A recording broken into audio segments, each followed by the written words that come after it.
সুপ্রিয় শিক্ষার্থী, আসসালামু আলাইকুম। দিনাজপুর জেলা স্কুল কর্তৃক আয়োজিত অনলাইন ক্লাসে তোমাদের স্বাগতম। আমি আজকে সপ্তম শ্রেণীর বাংলা দ্বিতীয় পত্র পড়াবো। ক্লাস নিচ্ছি মোহাম্মদ ইউসুফ হারুন, সহকারী শিক্ষক, দিনাজপুর জেলা স্কুল। তো তোমরা বোর্ডের দিকে লক্ষ্য করো।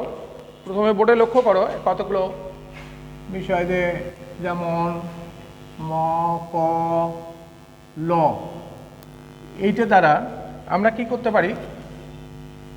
কলম এরকম একটা শব্দ লিখতে পারি, কম শব্দ লিখতে পারি, কমল শব্দ লিখতে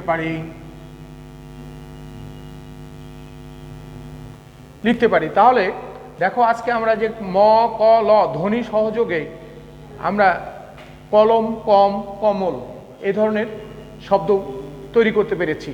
তাহলে আজকে আমাদের পাঠের বিষয় হচ্ছে শব্দ গঠন। শব্দ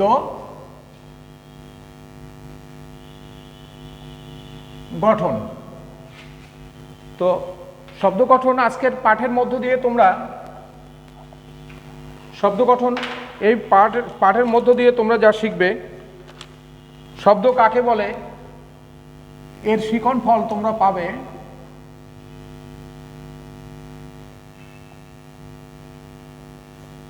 শব্দ কাকে বলে জানবে।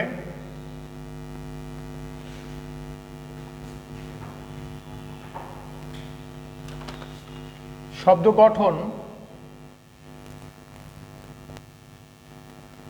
গঠন কাকে বলে বা কিভাবে হয় বলতে পারবে, কাকে বলে জানবে। 3 নম্বর হচ্ছে কিভাবে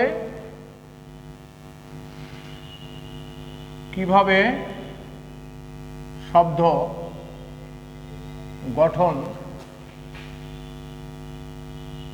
করা যায় তা বলতে পারবে।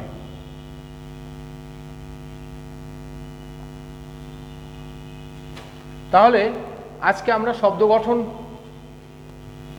পড়ার মাধ্যমে শব্দ কাকে বলে জানবো, শব্দ গঠন কাকে বলে তা সে সম্পর্কে তোমরা জানতে পারবে, কিভাবে শব্দ গঠন করা যায় তাও তোমরা বলতে পারবে। তো প্রথমে আসো আমরা শব্দ কাকে বলে সে সম্পর্কে জানি।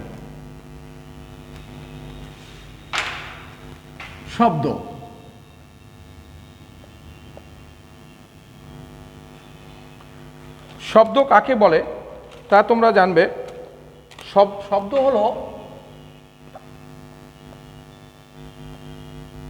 হলো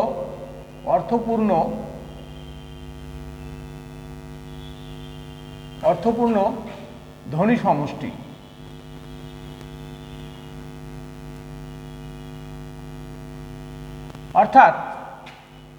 অর্থাৎ আমরা কি বলতে পারি? ধ্বনির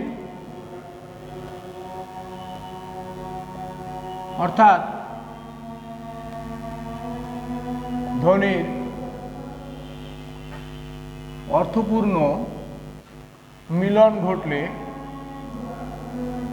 মিলন ঘটলে তাকে শব্দ বলে। যেমন তোমরা এর আগে উদাহরণ পড়েছো, কলম একটা শব্দ, স্কুল একটা শব্দ,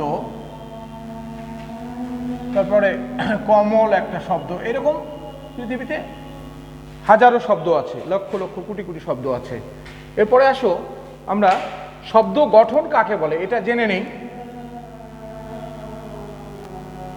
শব্দ গঠন কাকে বলে এটা বিভিন্ন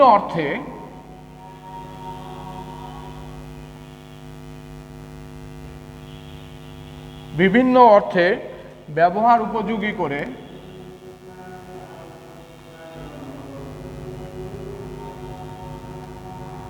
ব্যবহার উপযোগী করে শব্দ ব্যবহার উপযোগী করে তোলার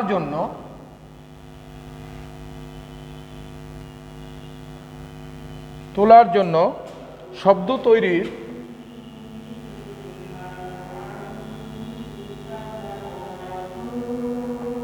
প্রক্রিয়ায়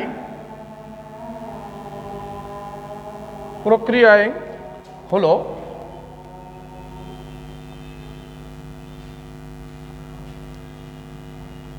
শব্দ গঠন। ব্যাপারটা বুঝতে পেরেছো? শব্দ কাকে বলে আর শব্দ গঠন কাকে বলে দুটোই তোমরা জানতে পারলে। এখন আমরা আসো শব্দ গঠন প্রক্রিয়ায় যাব। তোমরা বুঝতে পেরেছো? লেখাটা দেখো, শব্দ গঠন হচ্ছে বিভিন্ন অর্থে ব্যবহার উপযোগী করে তোলার জন্য শব্দ তৈরির প্রক্রিয়ায় হলো শব্দ গঠন। এখন আমরা শব্দ গঠন কিভাবে হয় তা জানার জন্য আমাদেরকে গঠনগত দিক থেকে শব্দ কত প্রকার তা জানতে হবে। গঠনগত দিক থেকে শব্দ হচ্ছে দুই প্রকার। গঠনগত দিক থেকে শব্দ কয়টি শ্রেণীতে বিভক্ত? দুইটি শ্রেণীতে বিভক্ত। গঠনগত দিক থেকে শব্দ দুইটি শ্রেণীতে বিভক্ত। একটা হচ্ছে ক নম্বর হচ্ছে মৌলিক শব্দ,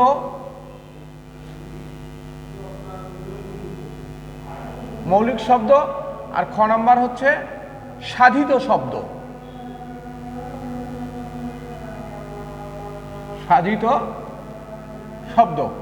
তাহলে গঠনগত দিক থেকে শব্দ কয় প্রকার? গঠনগত দিক থেকে শব্দ দুই প্রকার। একটা হচ্ছে মৌলিক শব্দ আর একটা হচ্ছে সাধিত শব্দ। তাহলে এখন আমরা মৌলিক শব্দ কাকে বলে সেটা জানব।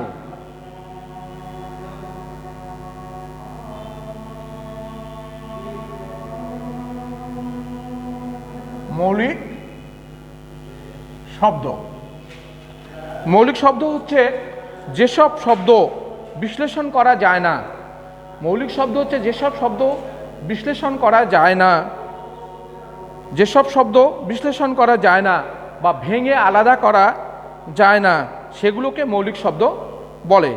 যেসব শব্দ বিশ্লেষণ করে আলাদা করা যায় না, যেসব শব্দকে বিশ্লেষণ করা যায় না বা ভেঙে আলাদা করা যায় না সেগুলোকে মৌলিক শব্দ বলে।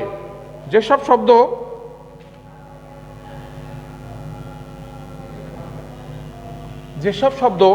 বিশ্লেষণ করা যায় না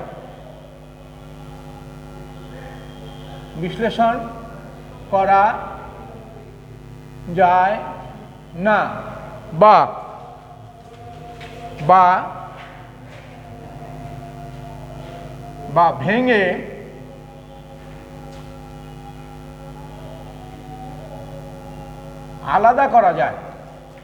আলাদা করা যায়,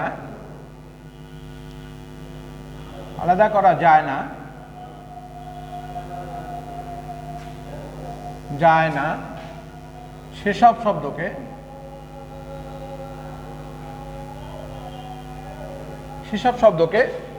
মৌলিক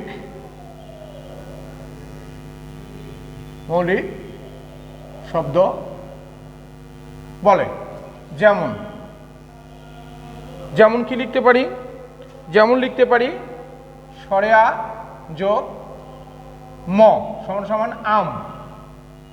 আমাদের আম একটা মৌলিক শব্দ, কারণ একে তারপরে ব যোগ রস্যই সমান বই।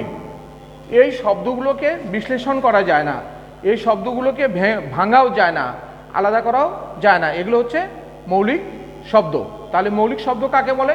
যেসব শব্দ বিশ্লেষণ করা যায় না বা ভেঙে আলাদা করা যায় না সেসব শব্দকে মৌলিক শব্দ বলে।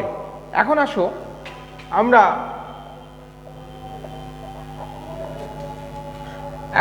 আমরা মৌলিক শব্দ গঠনের উপায় নিয়ে আলোচনা করব। মৌলিক শব্দ গঠনের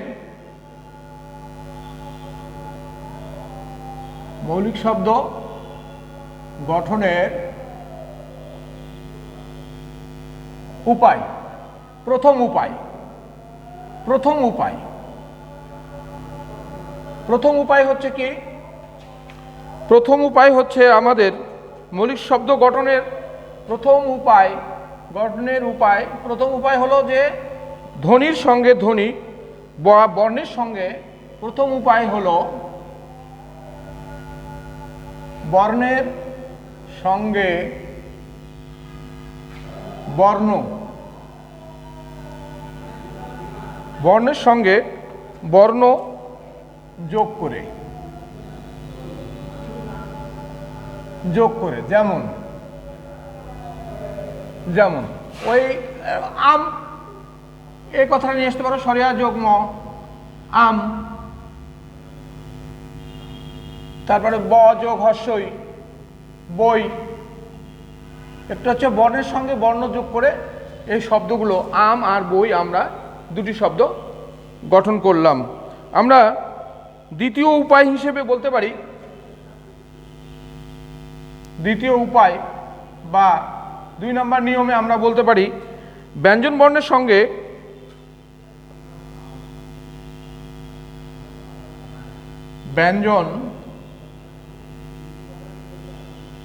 ব্যঞ্জন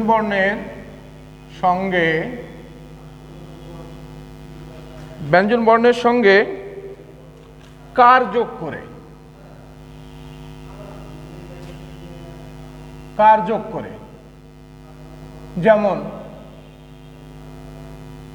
যেমন আমরা কি বলতে পারি, ম যোগ আকার যদি দেই, এটাকে কি বলি আমরা? আকার। ময়াকার মা। আবার যেমন তারপরে ব যোগ আ যোগ ডয়বিন্দু যোগ ইশিকার। তাহলে কি এটা করতে পারি? সমান সমান বা রি। তাহলে এভাবে আমরা ব্যঞ্জন বর্ণের সঙ্গে কার যোগ করে আমরা নতুন শব্দ গঠন করতে পারি। যেমন মাতে আকার যোগ করে মা, ব, বা, আ, বা, রি, এই ধরনের শব্দগুলো তৈরি করতে পারি। তারপরে হচ্ছে তৃতীয় উপায় হচ্ছে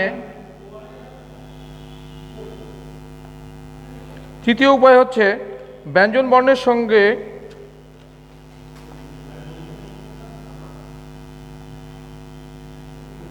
ব্যঞ্জন বর্ণের সঙ্গে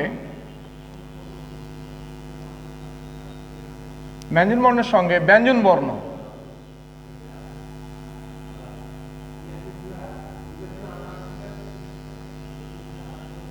ব্যঞ্জন বর্ণের সঙ্গে ব্যঞ্জন বর্ণের সংযোগ ঘটিয়ে,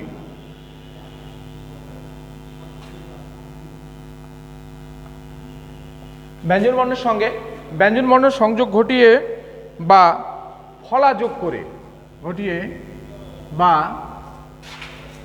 ফলা যোগ করে,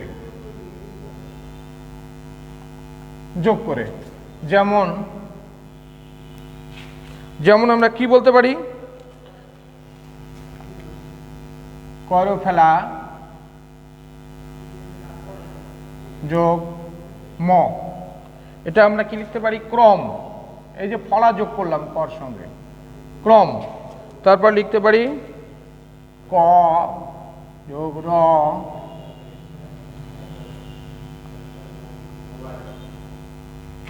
যোগ ম, কর্ম। তো এইভাবে আমরা ব্যঞ্জন বর্ণের সঙ্গে ব্যঞ্জন বর্ণের সংযোগ ঘটিয়ে বা ফলা যোগ করেও নতুন শব্দ গঠন করতে পারি, যেমন ক্রম, কর্ম ইত্যাদি। তো এখানে এই যে ব্যঞ্জন বর্ণের সঙ্গে ব্যঞ্জন বর্ণের সংযোগ বা ফলা ঘটিয়ে শব্দ গঠনের কয়েকটি উপায় আছে। দেখো, তোমরা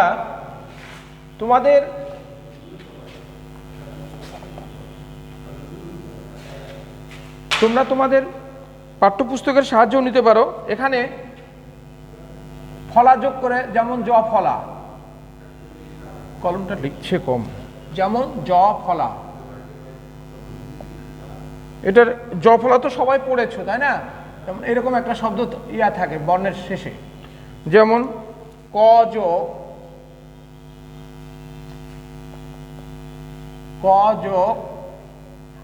জ, জ ফলা। এটা যেমন আমরা লিখতে পারি কয় জ ফেলা। উদাহরণ দিতে পারি, যেমন কি দিতে পারি, কয় জ ফেলা দিয়ে দুটো শব্দ বলো, বাক্য, ঐক্য, অনৈক্য, এই ধরনের শব্দ গঠন করতে পারি। আচ্ছা, জ ফলা। তারপরে আমাদের আছে ম ফলা। ফলা কটা? 5টা। ম ফলা এটা কেমন থাকে? শব্দের নিচে এরকম, অক্ষরের নিচে আরেকটা অক্ষরের নিচে এরকম ভাবে থাকে ম ফলাটা। যেমন ত যোগ ম সমান সমান তয় ম।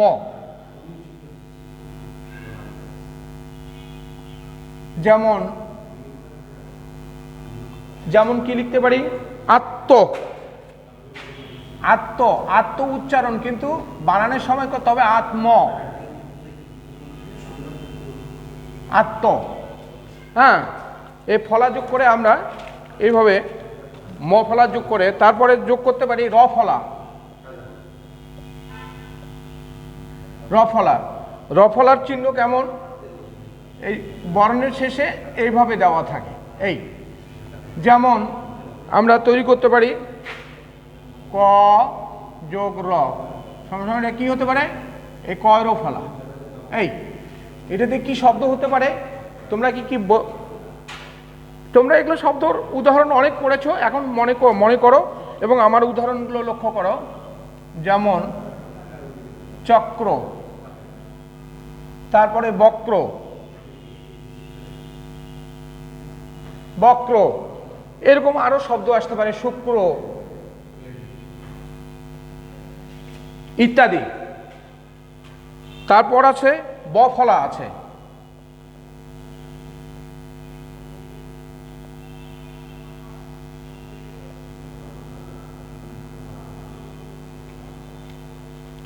ব ফলাতে কি আসতে পারে? ব ফলাটা কেমন? এই নিচে উপরে কোনো বর্ণ থাকবে, তার নিচে ব যুক্ত হবে, সেটা হচ্ছে ব ফলা। যেমন দন্তর সাথে আমরা যদি ব যোগ করি, দন্তর শয় ব হয়। এটা দিয়ে একটা শব্দ বলো দেখি। যেমন স্বাদ। তারপরে আমরা বলতে পারি এরকম শব্দ বল, মনে করবে নিঃস্ব ইত্যাদি। আমি দাঁড়িয়ে দিচ্ছি, তার মানে আরো অনেক শব্দ আছে। এটা মনে করো না যে স্বাদ আর নিঃস্ব দিয়েই পৃথিবীর সব শব্দ শেষ, এরকম অনেক আছে। আমি ইত্যাদি শেষে লিখতে পারি, দাঁড়িয়ে দিচ্ছি। আচ্ছা, আবার ব ফলা দিয়ে একটা কি আসতে পারে?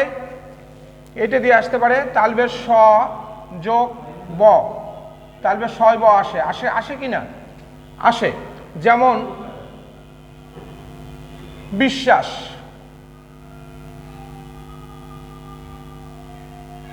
নিঃশ্বাস, এই ধরনের শব্দ আসবে। তাহলে আমরা শব্দ গঠনের অর্থাৎ মৌলিক শব্দ গঠনের এই উপায়গুলো জানতে পারি। আমাদের এই যে এখানে রটা দেখছো, র ফলা, এই র ফলা অনেক সময় এর একটা সংক্ষিপ্ত রূপ আছে। কি রূপ আছে? রেপ। এটাকে কি বলে? রেপ। এটাকে কি বলে? রেপ। এই রেপটা কোথায় যুক্ত হয়? বর্ণের শীর্ষে। বর্ণের শীর্ষে যোগ হয়ে নতুন শব্দ গঠিত হয়। যেমন অর্ক, কর্ম ইত্যাদি, এরকম ইত্যাদি অনেক শব্দ গঠিত হতে পারে পৃথিবীতে। তাহলে আমরা মৌলিক শব্দ গঠনের এই 3টি নিয়ম জানলাম। তাহলে র ফলার 2টি রূপ হতে পারে, একটা হলো কর ফেলা আর একটা হচ্ছে রেপ আকারে ব্যবহার হতে পারে। তো এইভাবে আমরা মৌলিক শব্দ গঠনের নিয়মগুলো জানলাম। তোমরা কিন্তু পড়বে, শুধু নিয়ম জানলে এখানে ক্লাস দেখলেই হবে না। ক্লাসের সঙ্গে সঙ্গে এগুলো সব কিছুই তোমরা যে কোনো গ্রামার ব্যাকরণ বইয়ে তোমরা এগুলো পাবে, সেখান থেকে পড়ে নিতে পারো। ক্লাসটা ভালো করে ফলো করলেও তোমাদের অনেক বেশি উপকার হবে। এবার আসবো আমরা মৌলিক শব্দ গেল।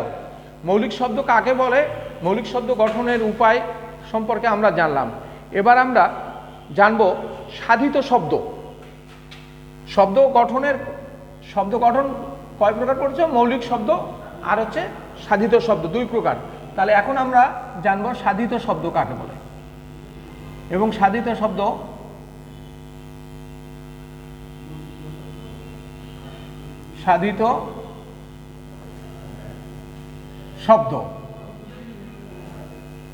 তাহলে সাধিত শব্দ কাকে বলে প্রথমে সেটা তোমাদের জানা দরকার।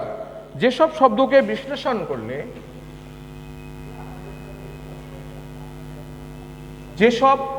যেসব শব্দকে বিশ্লেষণ করলে আলাদা অর্থবোধক শব্দ তৈরি পাওয়া যায়, যেসব শব্দকে বিশ্লেষণ করলে আলাদা অর্থবোধক শব্দ পাওয়া যায় সেগুলোকে সাধিত শব্দ বলে।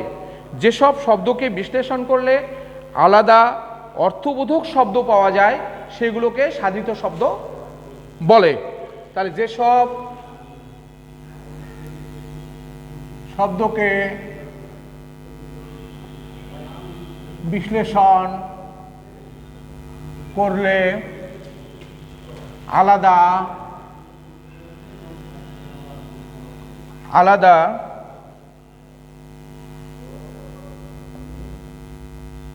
অর্থবোধক শব্দ, কলমে কালি বোঝা শেষ হয়ে গেল, আলাদা অর্থবোধক শব্দ পাওয়া যায় সেগুলোকে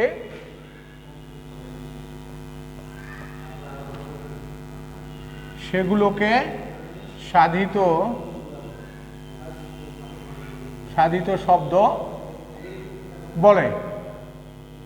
যেমন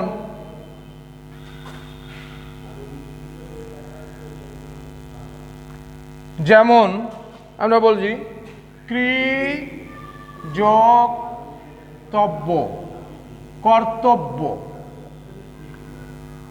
তারপরে বলতে পারি বিষাদ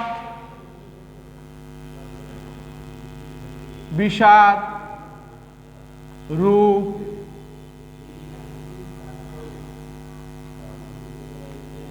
সিন্ধু সমান বিষাদ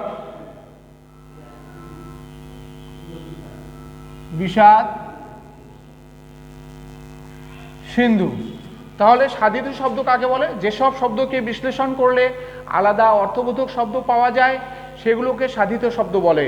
যেমন কৃতজ্ঞ কর্তব্য, বিষাদ রূপ, সিন্ধু বিষাদ সিন্ধু, ঘরে আশ্রিত জামাই ঘর জামাই, সুফল সুযোগ ফল সুফল, এরকম অনেক শব্দ গঠন করা যাবে। তাহলে সাধিত শব্দ কাকে বলে? যেসব শব্দকে বিশ্লেষণ করলে আলাদা অর্থবোধক শব্দ পাওয়া যায় সেগুলোকে সাধিত শব্দ বলে। এখন সাধিত শব্দ গঠন প্রক্রিয়া সম্পর্কে আমরা জানব। সাধিত শব্দ কিভাবে গঠন করা যায়, সাধিত শব্দ গঠন প্রক্রিয়া সম্পর্কে আমরা জানব। সাধিত শব্দ গঠন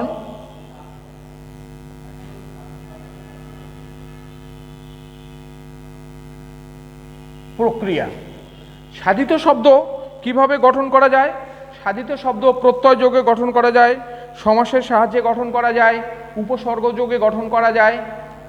তাহলে সাধিত শব্দ আরও নানাভাবে সাধিত শব্দ গঠন করা যায়, সে সম্পর্কে আমরা এখন আলোচনা করব। তোমরা দেখো, বোর্ডের দিকে লক্ষ্য করো। প্রথম হচ্ছে 1 নম্বর হচ্ছে প্রত্যয় যোগে। প্রত্যয় তো তোমরা পড়েছো, প্রত্যয় যোগে শব্দ গঠন।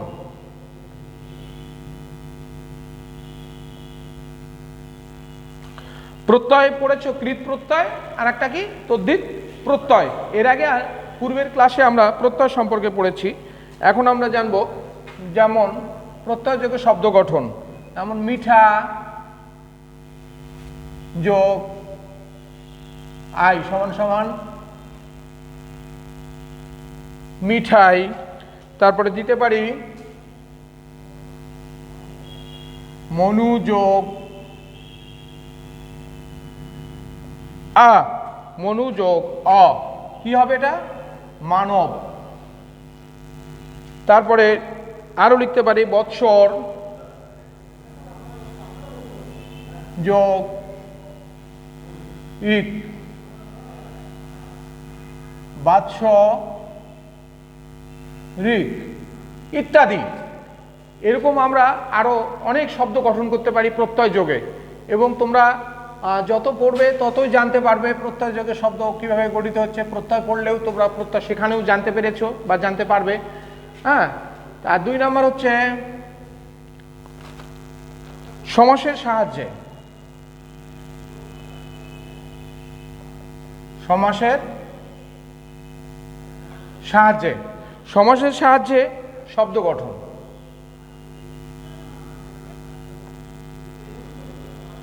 যেমন সমাসের সাহায্যে শব্দ গঠন কি? যেমন মাতা ও পিতা, নতুন শব্দ মাতা পিতা। তারপরে যদি লিখি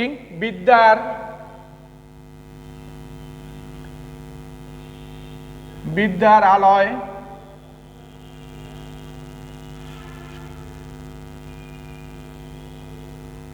বিদ্যালয় ইত্যাদি। এরকম অনেক শব্দ আমরা গঠন করতে পারি।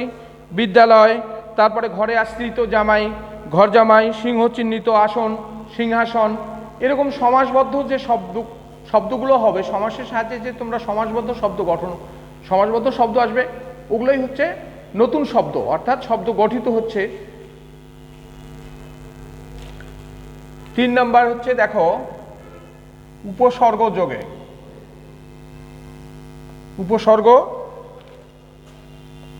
উপসর্গের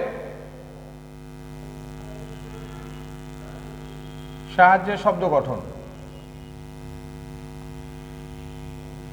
যেমন উপসর্গ সম্পর্কে তো তোমরা পড়েছো, যেসব বর্ণ বা বর্ণ সমষ্টি কি হয়, অন্য কোনো শব্দের সামনে বসে নতুন শব্দ গঠন করে, সেগুলো হচ্ছে উপসর্গ। তো এই উপসর্গ যোগের শব্দ গঠন, যেমন দেখো বি যোগ ফল, এই ফলের সামনে বি উপসর্গ যুক্ত হলো, তাহলে কি হলো? বিফল। এরকম হতে পারে বিতর্ক, এরকম হতে পারে বিকল, বিফল জায়গায় বিকল, বিমর্ষ, এরকম আরো শব্দ আসতে পারে। তারপরে হচ্ছে সুফল,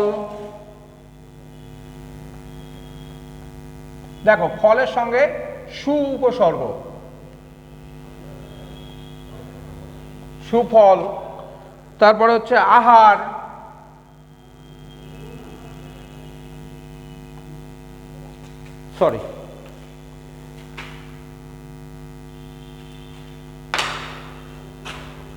আ যোগ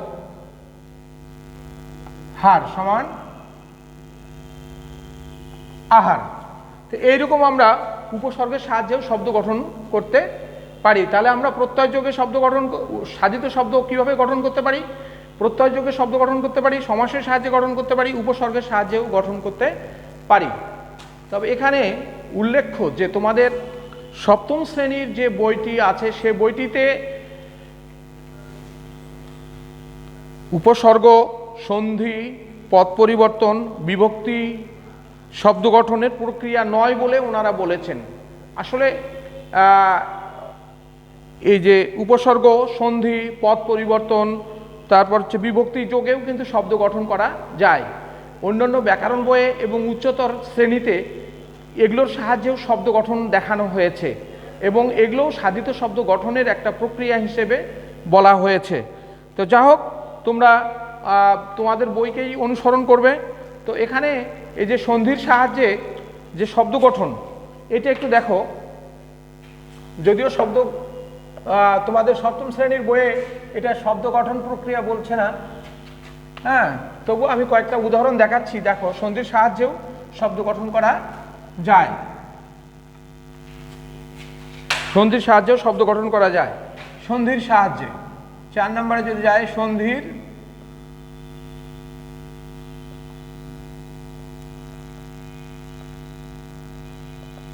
সাহায্যে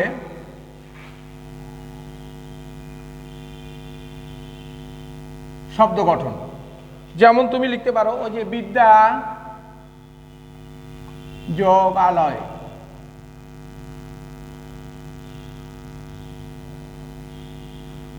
বিদ্যা লয়। তারপর এরকম আরো লিখতে পারি কল যোগ আলাপ,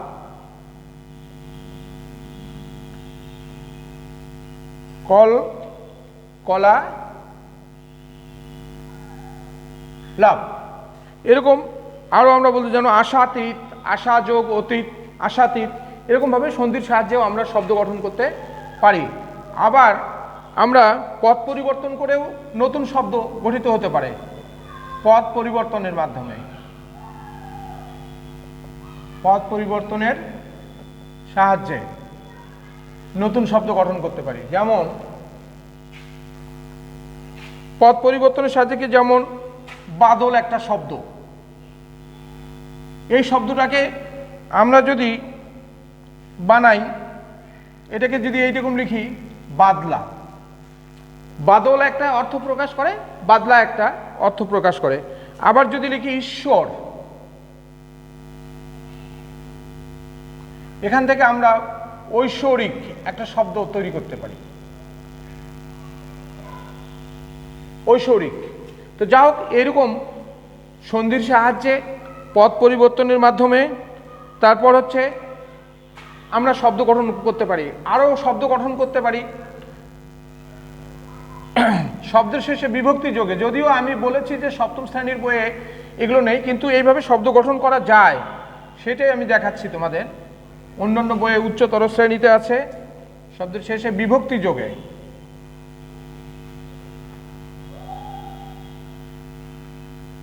বিভক্তি যোগে যেমন যদি লিখি কল, কল যোগ এর, কি হবে? কলের। তারপর যদি লিখি কর যোগ সে, করছে।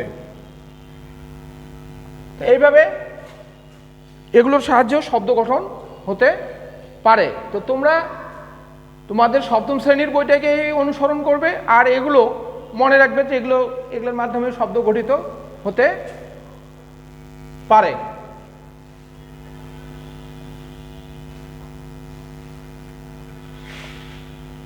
তাহলে স্নেহের ছাত্ররা, আজকে আমরা কি বিষয় সম্পর্কে জানলাম?